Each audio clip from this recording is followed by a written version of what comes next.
There's a story about a man who wanted to become strong. Every day he walked past a boulder on the side of the road. It was massive, impossible to move. One day, he decided to push it, not to move it, just to push. People laughed at him. Days passed, then weeks. The rock never moved, but something else did.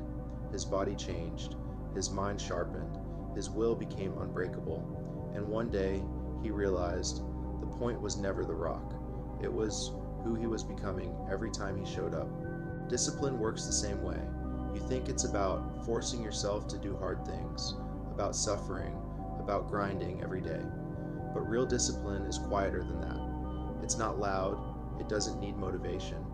It's a decision you make long before the moment arrives, a standard you refuse to break, no matter how you feel.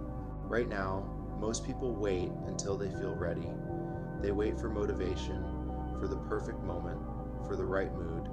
But discipline begins the moment you stop negotiating with yourself. When you say, "This is who I am now," and you act accordingly, even when it's uncomfortable, even when no one is watching. You don't need to become a different person overnight. That's where people fail. They try to change everything at once, and when they slip, they quit. Discipline is built in smaller moments than you think. It's built when you wake up and choose not to hit snooze, when you finish what you started, when you do one thing you said you would do, even if it's small. Because every time you keep a promise to yourself, you send a message to your mind. I can be trusted. And once you trust yourself, everything changes.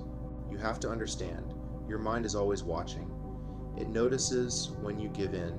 It notices when you delay, when you avoid, when you choose comfort over growth.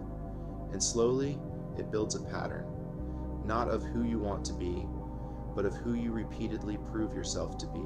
So if you want discipline, don't chase intensity, chase consistency.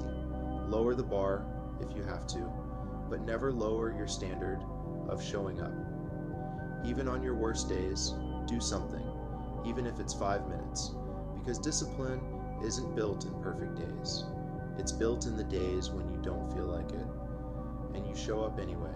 And there will be resistance.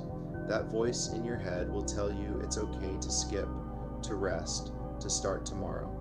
It will sound reasonable, convincing even, but you have to learn to recognize it for what it is, a test, not of your ability, but of your identity. Are you the kind of person who keeps going, or the kind who waits? The truth is, discipline is freedom. It frees you from regret, from wasted time, from the frustration of knowing you could do more, but don't.